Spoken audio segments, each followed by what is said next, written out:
Hello, beautiful people. Welcome to our Tuesday night chat. I'm Kelli Wilkins from My Self Reliance, your host, and tonight I'm super excited that you are joining me in the room, or maybe you're watching the replay, because we have the one and only Ian Epic Earth with us tonight. So this is going to be an awesome night. You're going to want to grab your pen and paper because I'm going to ask the best questions that you have wanted to know about your garden and soil and getting the best out of your garden. So and also stay tuned to the end because last year I held a raffle and there was one prize that we didn't raffle off. So I'm going to raffle off that prize at the end. And if you wanted to get in on the raffle, you still can before I draw it. And that prize is for a full face makeup with lashes by Live by Lifestyle by Live. And so you can grab that prize. I'll put the link in the chat as we go along tonight. Um, and so, Andrew and me gonna compete for that. yes, you're gonna love that makeup. So, welcome, Ian. Thank you, Kelly. Nice to be here. Nice to see you again. Let me add the pin. Now, I first interviewed Ian back in 2022 when we had a 10-day online summit and we covered lots of topics with 22 speakers over 10 days. It was epic. And so glad to have you back. Now, Ian can talk on all kinds of topics from soil and nutrition and gardening and imagining your garden after heavy rains and floods and damage to soils and so forth. So we're going to dive into it tonight. But right before we do, I just wanted to re-presence our talk from last week. We actually had Blair from Farmer's Footprint on, and we discussed all kinds of things around farmers and the plight of farmers, and also but getting food from farmers to our plate, and how we could kind of shortcut the middleman, so that we could have the best and freshest produce. But tonight we're going to talk about putting us in the driver's seat of growing food. Ian, do you think everybody should grow food? It's a leading question, isn't it? No, I don't. I don't think everybody should grow food because the shoulding thing would piss people off, and that would make it not fun. Um, I think anyone who eats food might want to consider growing some of it just to explore what that's like as a human who eats food. I think having a connection with how that food came about is quite a profound journey. Mm. Do And you think it takes a certain kind of a person to go on that journey? well, I would have to say yes, because there'd have to be some that are not into it. I mean, yeah, it does. It does. I mean, it's something that I think some people are interested in growing food because of money. They want to make their food bills cheaper. They think about growing it. Others are drawn there from convenience or flavor or freshness or health reasons. There's a lot of different reasons that might push someone into that experiment the first time. Family could be brought up with a garden and just it's in our blood. So, but I do think it takes it has an effect. I think when we tend the earth, we understand things from a different perspective that those who don't. We who Mm, know. mm. So, we talked about this last week, becoming so disconnected from food. As a society, we knowing the roots, where our food comes from, but also, as you said, that flavor, the flavor of what real homegrown food tastes like compared to what we buy, Mm, and then the variety, the cooking of all the different, even the cooking of food, right? We a lot of what people eat these days is more from a packet than it is real food, and sometimes mm. we shouldn't call a food. So what do you think the how do we bring that disconnect so that people are not so afraid of starting that journey? Afraid of starting the journey of trying to grow some food or Hmm. be interested in how their food came about. Yeah. Um, I'm sorry, I don't have a clear answer to that. Can you rephrase the question for me? Yeah. So say if you're a novice and you're listening to this and you're like, oh, a little bit inspired, haven't started a garden, would Yep. like the idea of growing my own, but haven't really gone down that path, and there might be a bit of nervousness to doing that. Mm. What could be some first steps? Well, in terms of so when you were asking about food, I had a thought about the different sorts of food. So there's vegetables, of course, growing a veggie garden, but also of equal importance if we consume animal products, I think is becoming more intimate with the animal that we're consuming the product of, so we can actually understand the quality that's involved. But back specifically to veggie growing, I think there's a lot of unknown about it. And the more we look into it, the more confusing it quickly becomes because everyone's got an opinion and there's lots and lots of videos for how we could do it. And I think the very best thing we can do is just to have a go, whatever that looks like. And we're guaranteed to fail, guaranteed, but in the failure will be the success because we learn something about what isn't working. I feel like so many crops that I sow don't succeed for one reason or another because of what I want for them. But in the process, I get enough that it keeps me going for another one and another one. And so I think starting out, there's the worry that it's not going to work or that it's going to be too hard. And I think really, if we just accept that it might not work and just have it go anyway, then what does happen ends up becoming a bit of fun.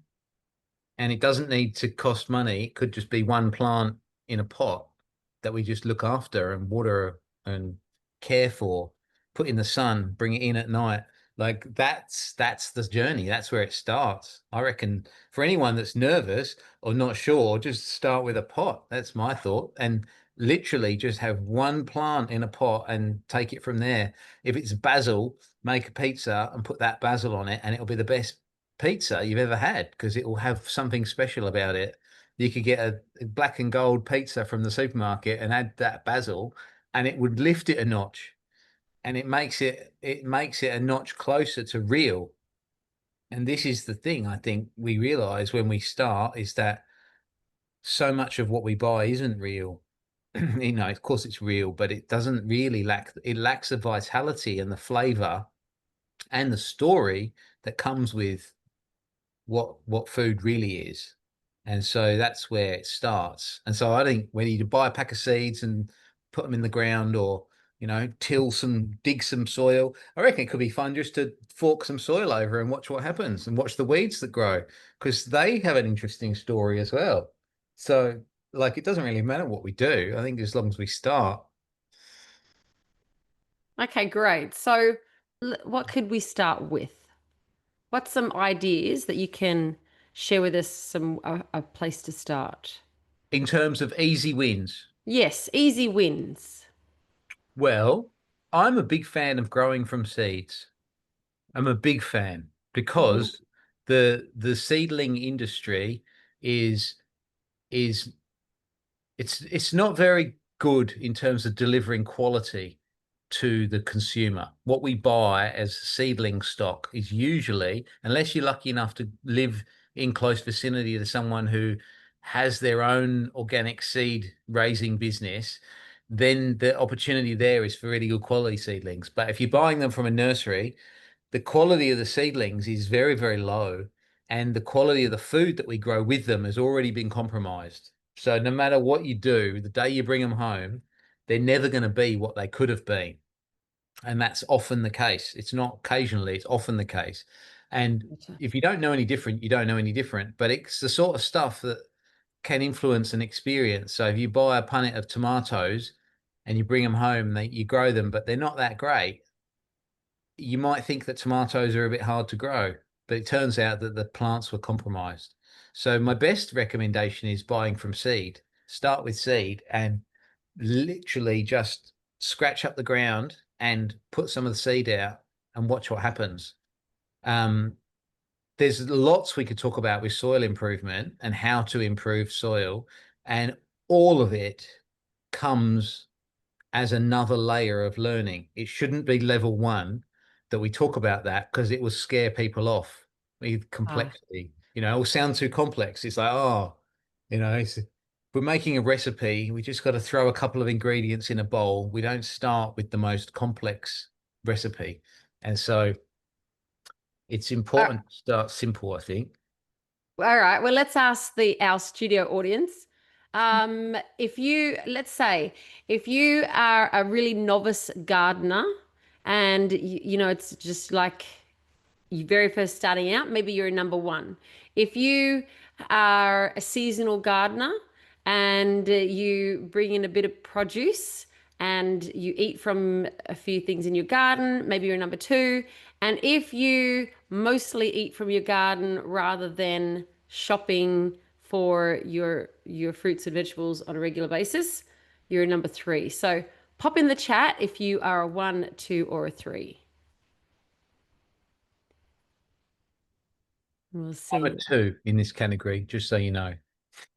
Are you a two, are you? I'm a two. I think there's Okay. room for an expansion of the two category. Yes. Okay.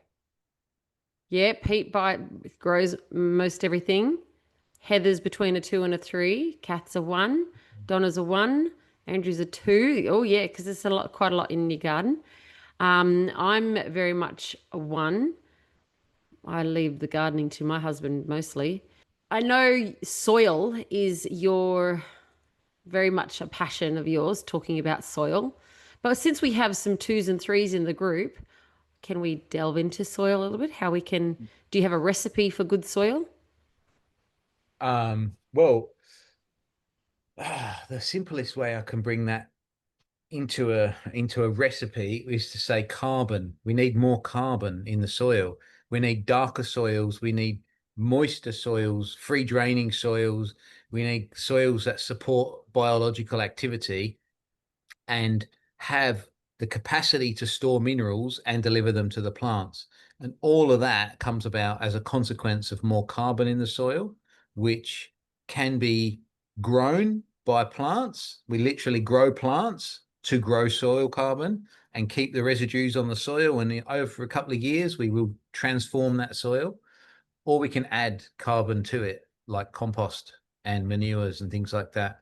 And in truth, it's not one or the other, but both, usually.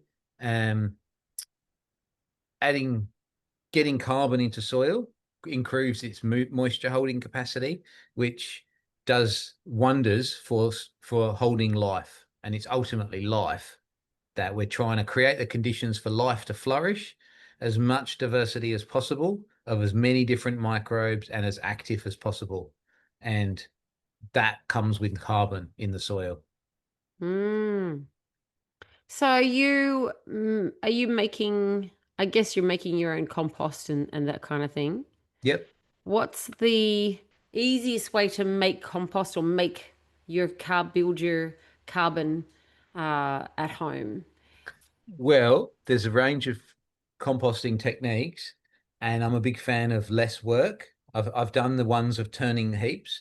You Mm-hmm. can do a fast heap, which I believe is I think 18 days is the minimum you can do as a hot heap. You need a cubic meter of material to generate enough thermophilic heat in the heap to start that kind of flywheel effect of the microbes generating more heat, more heat, more heat. It gets hot and it has to be turned because the microbes consume the air, and the turning of it helps to bring the outside material to the inside.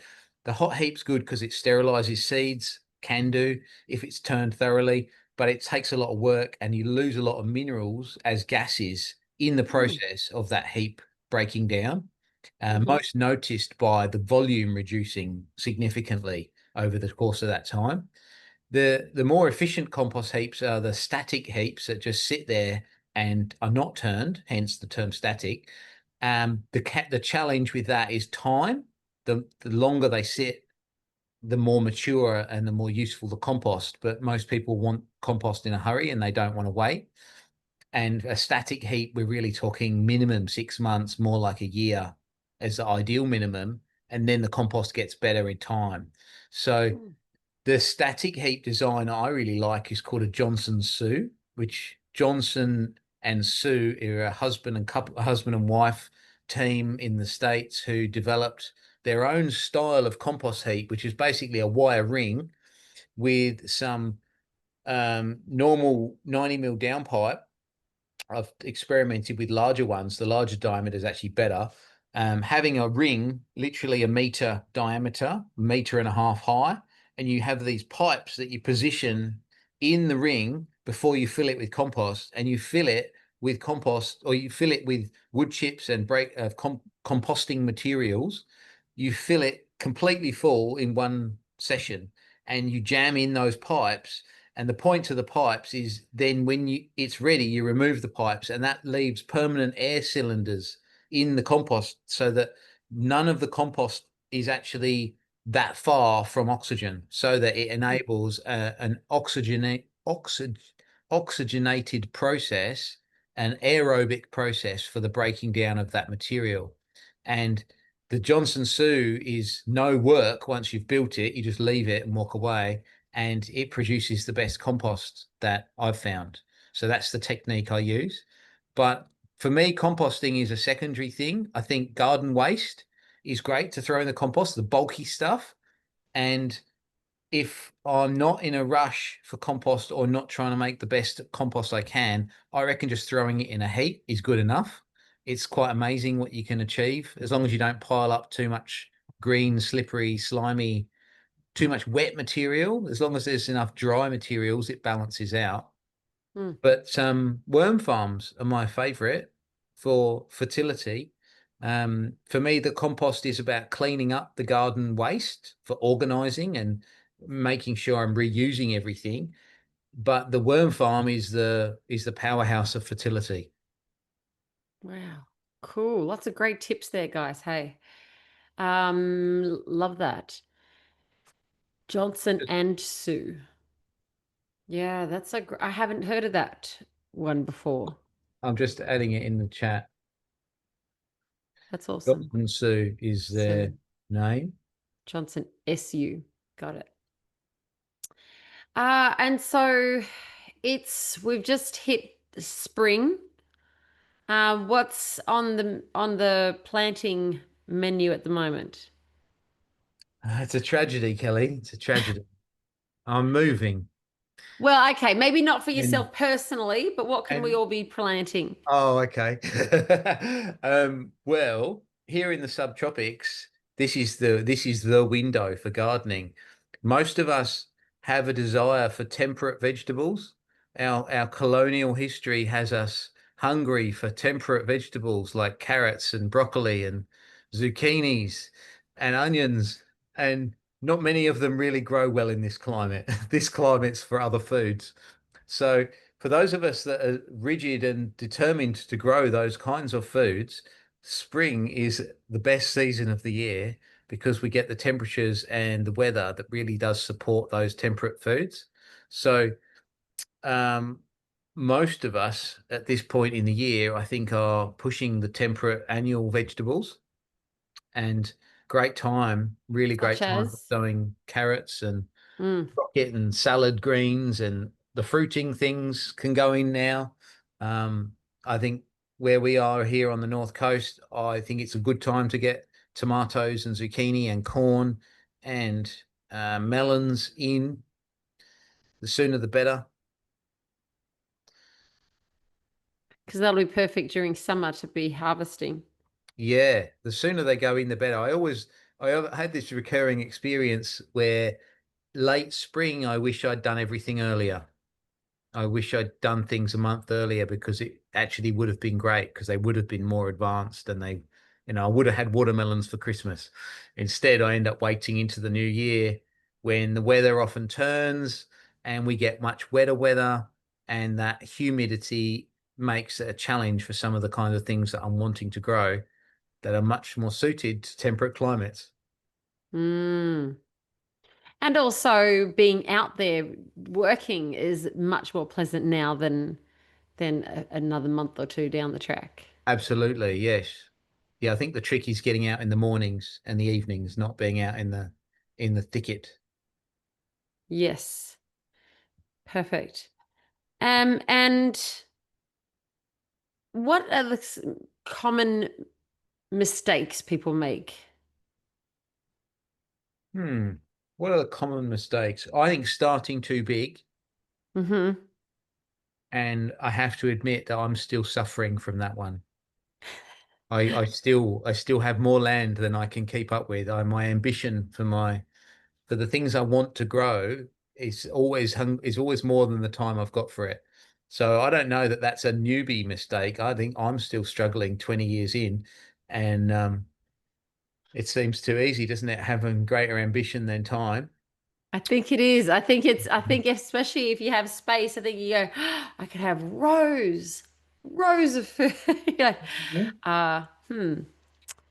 But I think so. Starting too big. I think one of the other things and this is probably the biggest issue that I've seen, is not tending the garden frequently enough.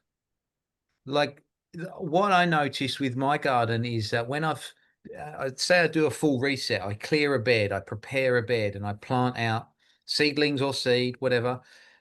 It takes a few days to settle in. It takes a few days for things to germinate and for things to start growing. And there's this flow that starts. We like start the process. Everything's growing together. It's filling out. We've got spaces to utilize now for the next 3 or 4 weeks. I might grow a radish or something in there to make use of that space. If I can grow a lettuce and get a small lettuce cut out in 5 weeks, great. But the space starts to fill and we get volunteer plants germinate, weeds. And if we're not tending it regularly, if we're not like noticing it every week, every day, it depends on the size of the space. If it's a small garden, you could get away with just looking in once a week. I think more frequently is better, but we can get away with it. But with a larger garden, if you don't check it regularly enough, it suddenly just becomes too much. It suddenly takes on a different level of vigor that requires much more work to bring it back.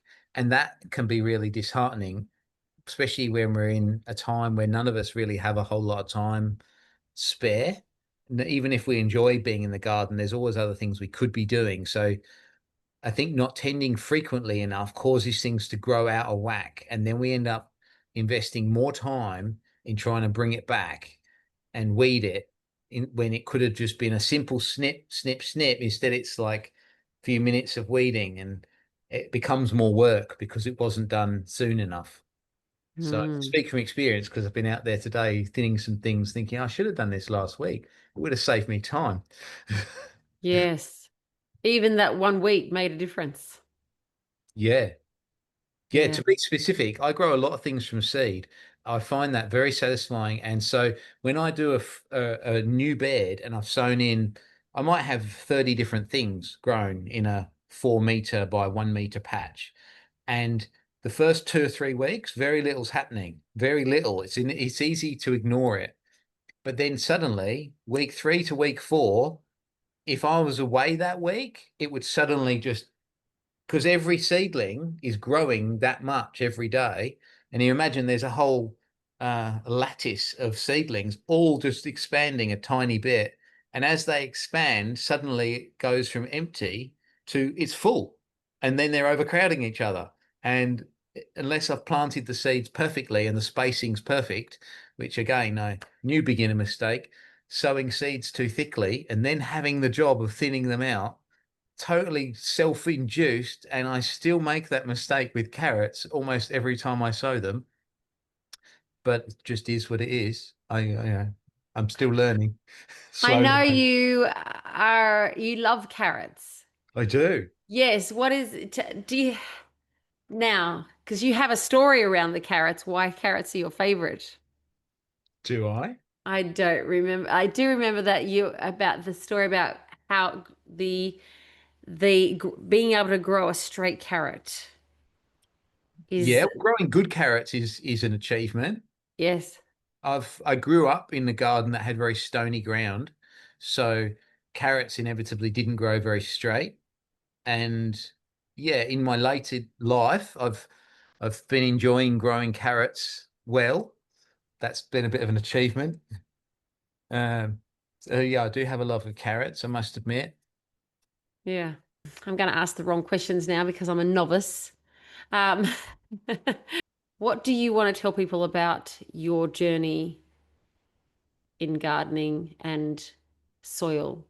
What do you think we should know that I haven't asked you? Well, what I think people might want to know, and that's what keeps me interested, is that there is no standard when it comes to flavor and nutrition. Like for me to say that I've bought a leek from the shop and that it's got vitamin C in it, and that it's got manganese and it's got copper and it's got antioxidants that are going to be good for my kidneys. I'm just making this up, by the way. But to have a sense that I'm buying a piece of food and that it comes with those ingredients in it, that's actually not accurate.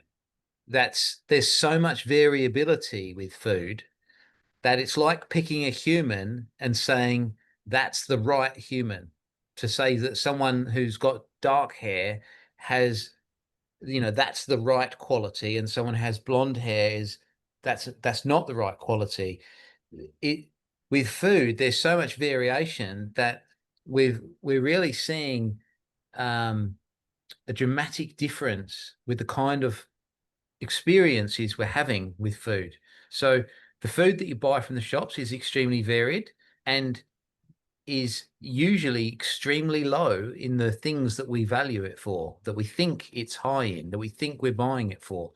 It's scary how low the benchmark is with food quality, and growing it ourselves is surely a guarantee of freshness, but it isn't a guarantee of quality. This is the Mm. thing that's blown me away. The soil conditions will govern how well the plant grows, and the genetics of the plant will also govern how well it grows in relation to the soil environment that it's got. And the consequence of the genetics and how it was grown and the soil conditions will determine its quality. And that is so variable. There is so much difference between low quality and good quality that our taste buds can tell us. We recognize it through flavor, but through appearance is very difficult to determine.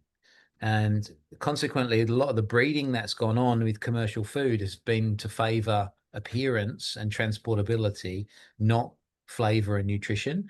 And so a lot of the heirloom seed is a good place to go if you're wanting to get genetics of food that has the potential to be nutrient dense. But the actual nutrient density of food varies so much. And there's a responsibility as grower to take interest in supplying the right nutrition to the plants to ensure that we're actually getting the kind of flavors that we want from these How do they plants. test? How do they test for nutrition value? There's different tests. So in the lab, they'll use usually a mass spectrometer, which is a laser device measuring the light frequency of the material that it's testing. That can tell us concentrations of certain minerals and presence and absence of toxins and things like that. Um, there are other tests, and I don't really know, to be honest. I have never worked in food testing, so most of it's mass spectrometry, but I would imagine that there are other tests as well. Mm.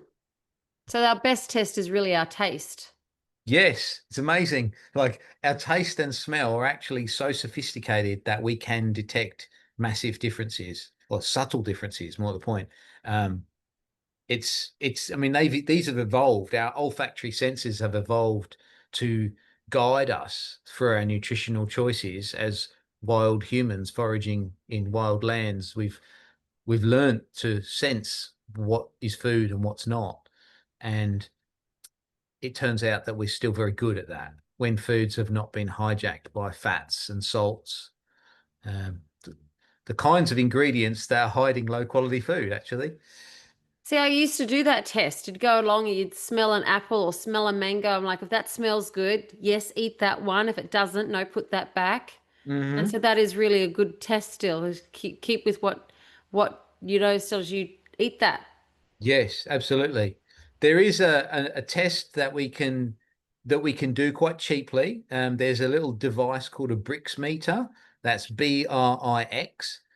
And Brix was I believe, German winemaker in the 19th century who won a competition I think it was the Wine Society had put out a prize for who can work out a way that we can measure the quality of the grape juice prior to fermenting it, because the actual process of storing fermenting grape juice is expensive, and they would open casks of wine after the period of storing it. Some wine was great and some wine was spoiled, and the spoiled ones were obviously a poor waste of effort.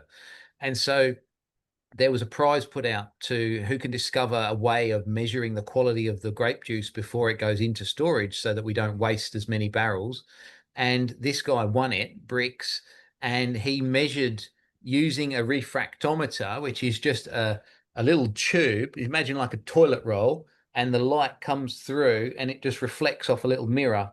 And the reflection of the light is influenced by what you put on the end, and you put a couple of drops of liquid from any plant or fruit. You can just use a garlic press to squeeze some juice out, and you put a couple of dots of juice on the little glass panel at the end, and the light that comes through from the sun, there's no working parts, it's just a lot literally looking through a light tube, and the angle changes according to the mineral density of that liquid. And so just like if you have a glass of water and you were to put a pencil in it, and there's that optical illusion where the pencil doesn't look like it's gone straight in, the same happens with dissolved solids in the liquid of the plant sap or the juices from the fruit. And so the more minerals in the liquid, the more the refractometer, the light is bent, and the more it shows up. And so it literally has a scale. When you look through the eyepiece, there's a scale 1 to 30%. And the higher the percentage, the higher the mineral density of that sap. And so that's a useful way of testing the Brix or the sugars, the total dissolved sugars in that sap, and that can be an indicator of quality and flavor. Mm. So it's a destructive test because you have to squeeze some juice from the plant. So you can't walk through the shopping aisle and squeeze a bit of melon juice without damaging the melon. But it does provide a number that can be compared, and there are charts available for free online that show you what a good peach or what a good cherry is. And I don't use this tool very often because it's very variable. Depending on where you test on the plant, it will give you different results. So it's more complex than it sounds, but I do occasionally use it to validate my own taste bud experience. When I buy fruit from the shop that tastes really good or really bad, I'll test it and to see just how low or how high it is. And I had a delightful experience with some nectarines and some cherries last summer that were just like amazing flavor. And I had to check it. I just was so curious to see. And of course, it was way up there. It was like really high on the chart. And it's like, of course, it makes perfect sense. Versus something that's bland and just lacking flavor. You check that on the Brix meter and it's always very low. It's diluted, essentially. Mm. do you want to check the chat for questions that have come through? Yes. All right. Different varieties of shorter growing time. Yes, that's a good point, Sherry. Do I rotate my crops? I do, and not so much for disease suppression, more so for like functional use. Like, for example, the sun's lower in the sky in winter, so I'm more inclined to plant the taller things where I can get the sun. So I do rotate my crops. I do think so that, just for clarity, the healthiest soil is the most diverse soil that hosts the most diverse microbial population. Every different plant species has a different microbiome around its root, just like each human has a different signature microbiome inside their gut. Every plant species has that too. And so by growing multiple different plant types in the same soil, we diversify what is supported in the soil. And so you'll never get the diversity by growing just one type of thing. So by mixing it up over time is also a really good way of diversifying what's in the soil. And crop rotation is often done for fear of disease issues being built up. So growing a classic would be potatoes in the same place year in, year out. The fear is that you can create disease conditions because they take the same minerals every time from the same type of crop, and they provide the same resources back to the soil. And because it's the same year in, year out, the concern is that that's going to create the conditions for disease to flourish. And it seems that's true in some instances, and it's not true in others. And it comes down to the diversity in the soil. So I think rotating crops is a really good practice, if there's need for it, as long as it's not just for fear of disease. I think if there's a more practical reason to it, then I think it's a really good thing to do. Yeah, great. Yes. Andrew said, what's your view of bag of potting mixes? Do they contain chemicals, and are they good? Are they rubbish? I don't know a good one. I Mm. like potting mix, commercial potting mix. It's mostly made from decomposing pine bark and the manure from battery hen farms. That's the cheapest chook manure. And they sometimes are made with decomposing hardwood chips, but usually it's pine. And the the goal of a potting mix is basically to provide moisture retention, but lots of aeration, really good drainage, really, really good drainage. And so they don't really contain any soil. They contain just decomposing organic materials. Sometimes they contain fertilizer pellets, like slow release synthetic pellets, and other times they might contain some amendments, like maybe some biochar or maybe some seaweed or something like that. But usually the potting mixes are just a very, very basic blend of materials, and they border from absolute poison, there's just rubbish in those bags, to not really there, not really delivering the kind of nutrition that the plants really need. The best I've found are the ones that pride themselves on quality but don't supply any additional fertilizer pellets. The synthetic fertilizers are no good because they kill the life in the soil, because they supply the plant with direct nutrition without the need for microbes.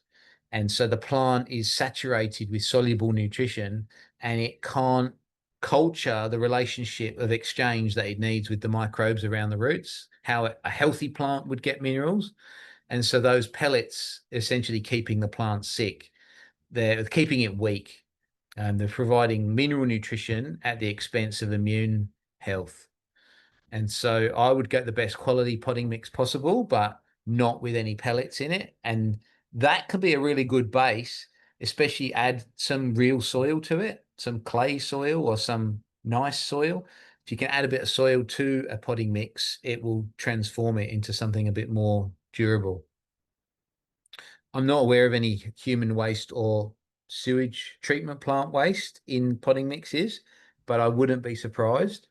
And I have noticed now that they are offering an additional human sewage reclaimed biosolids at my local recycling centre, that you can buy a compost from there, like the municipal green waste. They compost it and sell it, and they offer a fortified version that has human biosolids in it, which are claimed to offer more nutrition, but come with a vast amount of pharmaceutical contaminants, which are really bad news, and it shouldn't be in the food chain.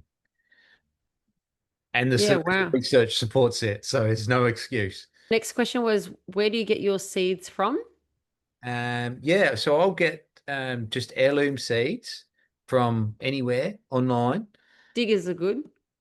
Diggers could be good. Would be good. Mindful as to your location. So for me, diggers are not that good because a lot of Oh, seed is grown in Victoria and it's more adapted to a cooler climate than where I am.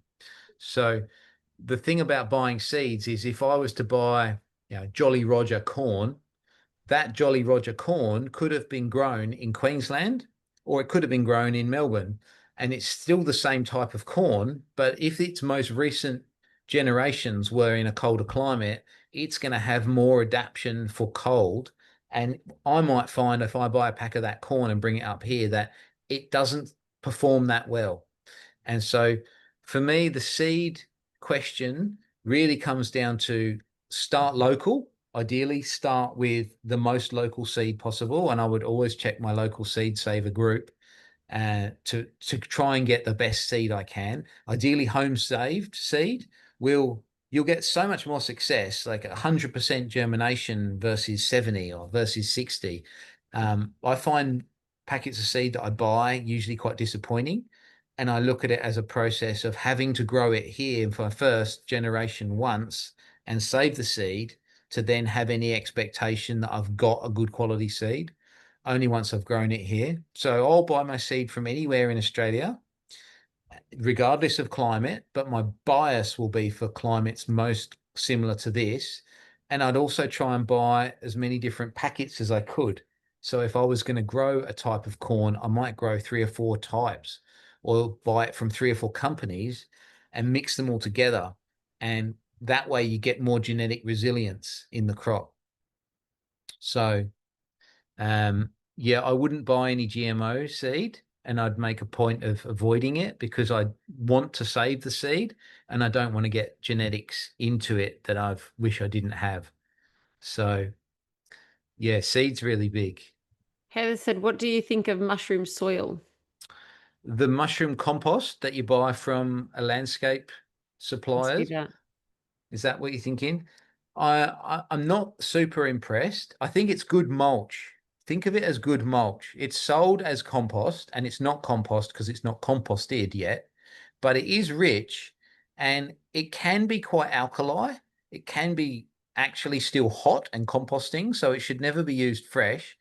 But I think of it as really good quality mulch because it's already breaking down and it's full of nutrition. So I think of it as a good material to put out around trees that are well established. And I would use it fresh if that was the case. I wouldn't have a hesitation.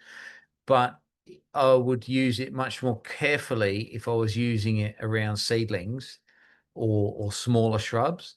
And I probably wouldn't use it fresh. I'd let it sit for a few weeks first. It's worth testing the pH. If you have a little pH probe, it's worth testing that before using it, because I've seen mushroom compost in the pH 9.5 range. And when it's so alkali, that will burn, like it will literally scorch leaves and burn plants within 24 hours of being put down. And that gets complaints. People take product back to retail outlets when they do that. And I see it routinely sold like that. So I think it's always worth checking it before using it, but I think it's quite a good quality ingredient. And it's important to mention that mushrooms are often sterilized with methyl bromide to grow, to sterilize the media before they would inoculate it. So there can sometimes be traces of methyl bromide in that material. I've not noticed any issues with it myself, although I haven't paid for any tests.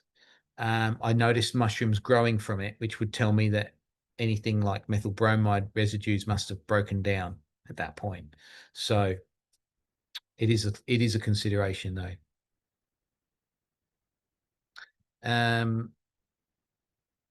What do we got? Do we sometimes dig the veggie scraps straight into the garden to build up the soil? Yeah, that's a really good technique. I would do that more to process scraps and get them out of the way than I would think of it as a great soil building strategy, because it really attracts a lot of rats and mice. And so it's possible that there'll be diggings. If they've been dug deep enough, they'll compost very quickly, and it's a really excellent way of feeding the soil. But it will create a slump when they break down. So I would be mindful about what I'm planting around that soil, because there's going to be a lot of destabilization as they slump down. It's a good one to do if we're in a cold climate prior to winter. Dig a garden, dug all the scraps, mulch it, and leave it to just set for a couple of months. That would be a really great technique, I think. Great question. Yeah, great question. The Lost Seed in Tassie, I love that company. I think they're great. I haven't had fantastic germination, but I think that's a classic example coming from Tasmania, growing here. But I really do like the varieties that they grow, and the I think I think they've got good ethics, and I've got a lot to say for that. So yeah, I'm a big fan of them. Will certain seeds go off? Yeah, they do. Seeds viability is affected dramatically by temperature and light and humidity. And so if the seeds have been saved properly and dried properly and stored in the fridge, they'll last for years. But in my climate and our climate here, where we've got warm summers and humid conditions, seeds that are stored in glad bags and boxes on the shelf have a much shorter shelf life. Not so much that it's a problem, because that's how I store mine, but enough to be aware that corn will only last for 2 to 3, 4 years or something. Beans might last for 2 or 3 years. Tomatoes might last for 4 or 5 years, whereas you could get 20 years if they're in a fridge. So if they're well dried, then they'll last for a while, certainly multiple generations. But yeah, they do go off, and it's good to keep them sown. Some seeds treated with fungicide, yes, they are, and it is a big problem. Interesting. I was privy to a study recently about some seeds that were treated with fungicide to test mycorrhizal fungal inoculant. So mycorrhizae is a root fungus, is a type of fungus that partners with roots, that supports the plant in exchange for sugars and water from the sugars from the plant, and it provides water and minerals to the plant in exchange. So it's a partnership. And some seeds tested that had been fungicide treated versus some seeds that had not been, and they found that the mycelium was able to effectively colonize the fungicide treated seeds as well. So it fungicide is the fungicide treating of the seed is designed to support a weak seed, a seed that has low viability, to support it growing, helping it get through and not become prey to pathogenic fungi that would otherwise want to clean it up. It's a strategy that's used to support weak genetics. And even though the fungicides do kill fungus, it seems that they don't last for that long. So if you only have fungicide treated seed available, I'd still grow it, and that'd be okay. It's okay to use it, but it is compromised. Consequently, it's like a child not getting breast milk when they've been born, or a cow not getting colostrum. They don't get that same mother's milk nourishment. And for a seed to have fungicide on it to kill fungus that comes into contact with that seed, fungus is the very organism that need to partner with that seed for that seed to be healthy. The very same organism, without fungus colonizing a seed, that seed has no fungal relationship with the soil around it. The fungus is the superhighway of mineral and moisture exchange and information exchange. It's like trying to travel across a city without using the roads, and that's just never going to work. And so fungus is critical for plant health, absolutely critical. And treating with fungicide is such a brutal, primitive strategy. It completely denies the complexity of what's going on. Yeah, makes no sense. So Sherry asks how to store saved seeds.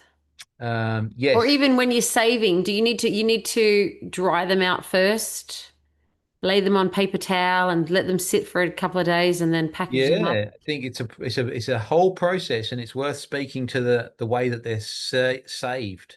So the seeds need to be mature. They need to be on the plant for long enough to mature, and that may dry on the plant for some things, or it may fall off the plant for others. And so, depending on the plant, would depend on the management of how we do this. But the fundamental principle is the seed needs to mature on the plant for as long as possible. It needs to dry down completely dry, which is in a paper bag, just on the dash of your car for a week or something, but not in full sun, preferably not, and not in exceeding hot temperatures. But you're wanting ambient temperatures that can fully dry the seed out, and then it needs to be stored in an airtight container and a glad bag or a jar, and then put in the fridge. Ideally, a stable temperature of about 2 to 4 degrees, and that will keep the seeds in optimum condition, but only if they were stored dry. Otherwise, they would then rot because they'd get the humidity would pick up and then end up spoiling. So mature seed, really well dried. And for the plants that have a juicy pulp, like a tomato, those seeds need to have the pulp processed first by putting it in water, cup of water, letting them sit there and just basically rot for a few days. And then the seeds that sink are the good ones, and the ones that float are not. And you can just pour the water off, keep rinsing the water until it runs clean.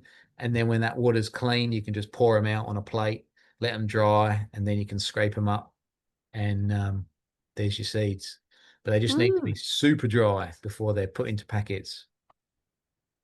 Okay. So then I hadn't heard of putting the packet into the fridge, but presumably, yes, you wouldn't want to leave them in a dark, dry place. That's okay too, or Temperature fluctuation reduces the vitality, so the viability. So if you have a 30-degree summer, and that gets from say 18 at night to 30 degrees every day, and in winter you're down to 2 4 degrees and you're getting up to 20, that diurnal fluctuation shortens the life of the seed. So even if it's in the shade in a dry place in a cupboard or something, the fluctuation will be much less, which is why it's a good choice. But the fridge is considered better, and interestingly, not in the door of the fridge, because that temperature fluctuates much more wildly than if it's tucked in the back. So some people, really keen seed savers, will have their own fridge, a separate fridge for the seeds. Wow. There you go, guys. Andrew wants to know, is hay sprayed with weed killer? He wants to use it as mulch? It can be, yeah. There is there's no guide for this. You really need to contact the grower that it came from, because there are selective herbicides that will kill broadleaf weeds, for example. So you might have a cereal grass which is a monocot, it's a grass, and you may have a broadleaf herbicide sprayed earlier on in that cycle to try and kill out competition. So there can be residues on the actual material itself, even though it wasn't used to kill that plant. And in some instances, they may have used a desiccant like glyphosate or something to spray it to kill it to then process it. While that just seems so weird, people's ethics are not all the same, and and some farmers are quite happy using liberal amounts of pesticides. I know that alfalfa or lucerne is a particularly challenging crop. There is often a lot of pesticides sprayed on it to get it to the right height for cropping. And unless it's come from an organic operation, it's highly likely that there's spray residues on those. So it's hard to know, in truth. My experience is that the sugarcane is pretty good late in the season. They tend not to spray late in the season, so the sugarcane husks and the mulch is the outer husk of the grass before it was, well, when it's processed, it's all the dead stuff. And so I think there's a lower level of pesticides present in that. Seems to be a pretty good choice, but for the rest, it's a bit hit and miss. There you go. Everyone has had their questions answered in the chat. I think we've learnt a lot tonight. Yes, gives you a thumbs up if you've learnt something new. And I really love learning about the nutritional value of foods. Sherry's just jumped in with the last question. As a farmer, I know that some spray with glyphosate think that it's dying and pump more sugar into the plant. So check with your supplier. Yes, thank you for that, Sherry. Appreciate that. And it's a big problem. And there's the more that people know about glyphosate, the better, and can warn their farmers and their neighbors, and keep that conversation up, and putting the pressure on, but also to realize that they can just change the name, and they have done so, and they change it out for something else. And those names escape me at the moment, but to do research on making sure that what you're using is going to work. So do you have a weed solution that you like to use, that alternative to the Weed solution, a solution to weeds. yes. Well, the best solution is thinking of them as a friend and not as an annoyance. And I don't mean to sound like an arse when I say that. By understanding that each plant is a solar panel and it's putting down sugars into the root system from the carbon dioxide it's fixed in photosynthesis. Each plant is literally a factory making sugar and putting it into the root system, feeding the soil. So the more of those, the better, and the more diversity of those, the better. And not just the diversity of type of plant, but the root structure. So like if you think of the architecture of the root, is it a deep rooted straight root, or is it branching, or is it fibrous? The more root types, the more diversity in the soil. And so weeds, they are a really powerful gift because we didn't plant them by the nature. They grew themselves. The fact that they grew themselves is indicative of the soil conditions that they're growing in. And we can use the weeds as a guidebook to tell us what's going on in the soil. And the weeds are providing free biomass, both as their root system and above ground. And so if we're tending a space well and really intimately tending that space, the weeds don't need to be an issue because we can trim them out when they're young. And if you trim off the roots, you just trim them off at the base below where the crown, where the root becomes plant or the plant becomes root, there's like a transition zone. If you cut below that into the root, many plants will die. Not all plants, some plants will grow again, but a lot of plants will die and a lot of weeds will die that way. And so I actually have a practice of going through and just snipping them off. And I deliberately let my weeds grow as large as I can so that they're not competing for light with the plants next to them before I cut them off, because I want their root system to grow as big as possible, to put as much into the soil as possible before I kill it. Because when I kill it, that root system then rots down, and that leaves a little porous, a little tube where that root has decomposed. The root that's decomposing feeds organisms which break it down, and it sort of stimulates life around it. And if I've got a plant that's got a couple of weeds next to it that were growing quite well, and then I've cut them off, it's like the fertility then drives the growth of the plant I want that I left behind. The dying root systems provide fuel for the root system that's living. And so by managing them well, by taking close attention, the weeds actually are a really big asset. They're just so useful. They're just not a problem at all. But that's by managing a small space and having the time to manage it well. If I make the mistake of tilling an area and then going on holiday and coming back, the weeds have dominated the space. That is a failure of my management. And the weeds are there as testament to that. And there is not really a better management when it comes to weeds in that instance. They're telling us a story. And so I think when it comes to weeds, it's important to understand what is the story they're trying to tell and how is that influenced by my management. And I think in teasing apart that, we'll get the answer to how we manage the weeds. What is the recipe for them? Do they need to be cut off? Do they need to be brush cut regularly? Do we make up a homemade vinegar and soap spray to go and burn them off? What do we do? Do we just outcompete them? I think one of the most elegant things I've seen is just not thinking of the small annual weeds as a problem and really looking at what's an environmental weed here. What's actually a problem? If the system was left neglected, would it become a problem? The other ones are really just an asset. Yeah, beautiful. I want to run something by you. I came across a talk the other day, and someone was making biodynamics, and they were taking cow horns and putting the manure of the cow in the cow horn, burying it over winter, and then raising it in spring, and they'd have these really rich fertilize a little ball like this. They had a name for it, 500 or something. A little Right. ball would mix with water and then sprayed across crops would feed like a acre worth, and you'd get these really rich crops, which is how the story goes. Ever heard of that? Yes, biodynamics. Biodynamics. Yes. Discovered, shall we say, channeled by Rudolf Steiner in the early Yes. 20s, 1920s.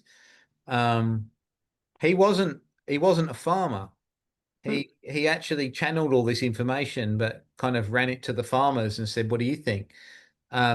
He had some quite profound insights, and the biodynamic movement is the consequence of it. That preparation you named, be it biodynamic 500, is the core preparation that is used as a fertility building tool. My understanding of that process of packing cow horns with manure is that the horn is essentially culturing a very powerful material.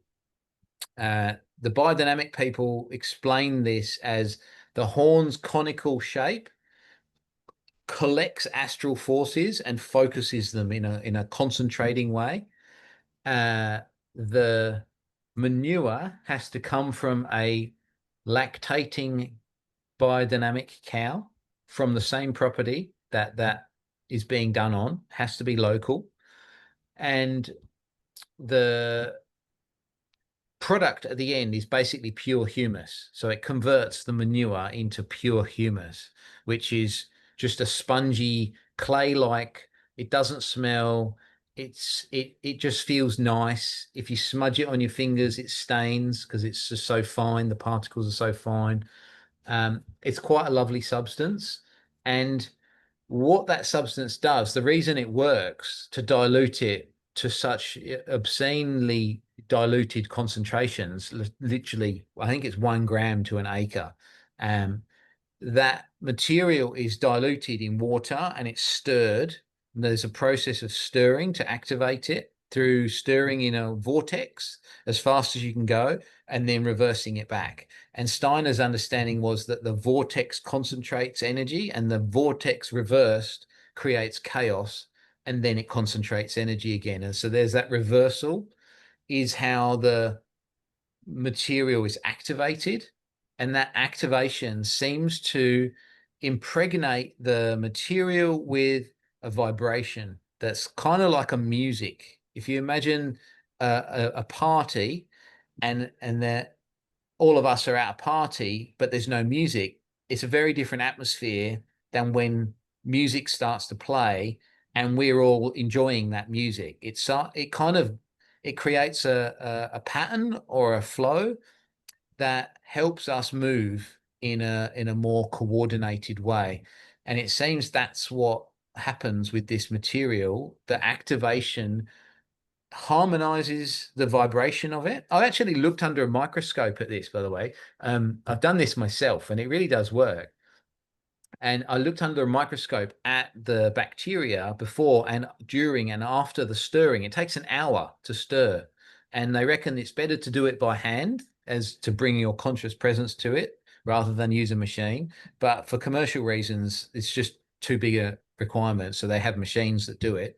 But I've done it by hand, and I had a look, and the bacteria are actually vibrating, like after being swished up, reversed for an hour. It's an exhausting process. The actual bacteria were just buzzing, like on a bacterial level. I couldn't believe it. It was just like there was life in this mix. And the reason it works is because it's actually signaling the microbial population in the soil in a way that it's called quorum sensing. It's how bacteria communicate.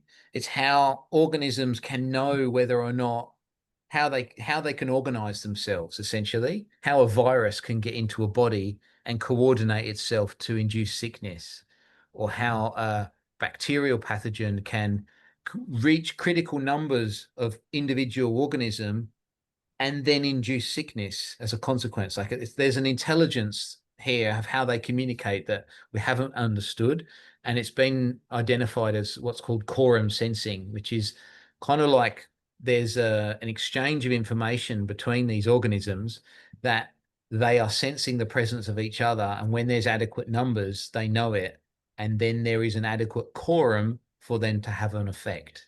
And so these products in the biodynamic range, all of them are highly diluted, and they work by activating the microbial network, feeding it information, having them respond in a certain way, and their response is fertility inducing.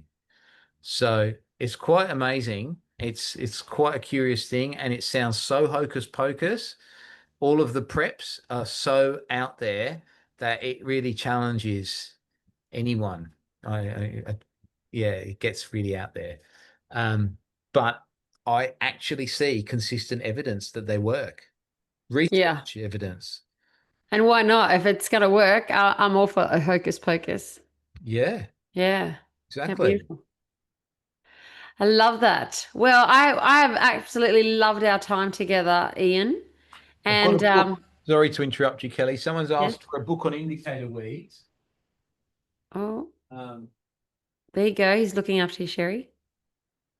there's these two. These are not very exciting. When weeds talk, yes. And Weeds and why they grow. They're so plain. Are you sure they're not your book? So they you no, they're really boring. There's no pictures, there's charts and everything, but they're actually quite useful. So someone needs to, there's all these like the lists of the plant and then all the conditions of the soil that it's been found with.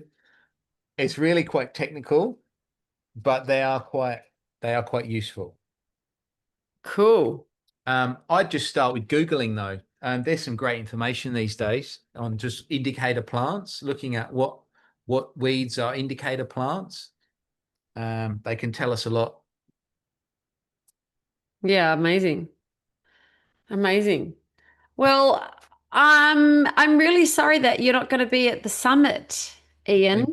Sorry. But we have to let everyone know that you have accepted an offer that you couldn't refuse, and you're moving on to greener pastures, Yes. and not even so to speak. No, that's right. And I don't know if you want to mention that, but I want to wish you all the best in your new Yeah. endeavors. Thank you. And we really want to thank you for your time tonight because it's been epic, No. Mr. Earth. Thank you. And yeah, look, hope we can do it again another time and catch up with you in a year or so down the track and see what you've been up to and learn a little bit more. So Thank you. That sounds great. yeah, Fortunate. perfect. All right, thanks everyone for being in the room. And I am now just going to spin the wheel if you want to hang around and watch the spinny wheel. It's always a bit of fun. To the winner goes the makeup. Here we go.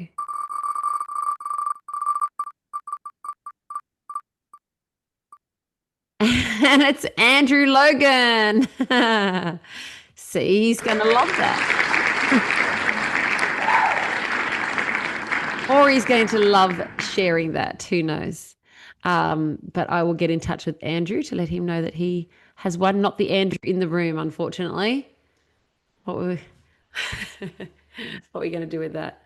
All right. Well, thanks everyone for joining us, and stay tuned for next Tuesday because we actually have the beautiful Robin Cosford on and interviewing her, and we actually got to experience Robin answering a lot of our questions on the weekend that we were together at the muster at Nimboida.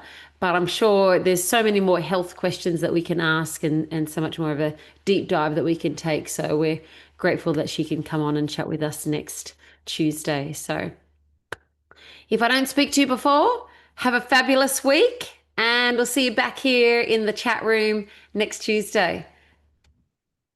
Good night, everyone. Thanks, Kelly. Welcome to the My Self Reliance Freedom Summit.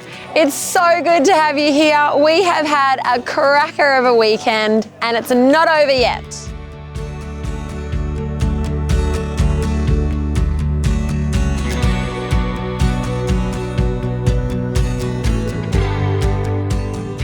Very honoured to be invited to come and be a part of this and get to speak and share some information about what freedom means to me and how we can help others learn to attain it. Hi, I'm Connie. I'm a visitor here today at the My Self Reliance Expo with one of my boys. He's having a ball, I'm having a ball. The stalls are fantastic, the speakers are awesome. I've certainly learnt plenty along the way from, everything from gardening to spear throwing. G'day everyone, my name is Murray and I am the owner of Country Meats Direct, which is a home delivery service in Sydney that specialises in free range meat. The reason I came back, I've been here twice now, is because how nice everybody is. And a massive thanks to Kelli and the crew for organising this event, giving a platform for all of us to come and share our views and ideas and opinions as to what freedom means to us and how we can help share that with others. And it's a beautiful location to boot. If you're looking for community, if you're looking to be educated on, being more traditional, being more self-reliant, then this is certainly the place to be. It's just done in a very connected way. It's an amazing community. Kelli does a wonderful job and the people here are the sort of people I want as customers, so that's why I'm here. What does becoming your best self means to you, Kelli? It's pushing beyond the boundaries, knowing myself as where my limits are, and then pushing beyond that to where I want to be. How was Michelangelo be able to create David? He just took away everything that wasn't David until David appeared. If you're considering coming to the event or joining the community, it's really just about being around good people that share similar values. And that's what life's all about. Life gets stressful, life gets busy. When you do have a bit of free time, you want to spend it with people who are going to cherish and value that time. And these are the sort of people that do that.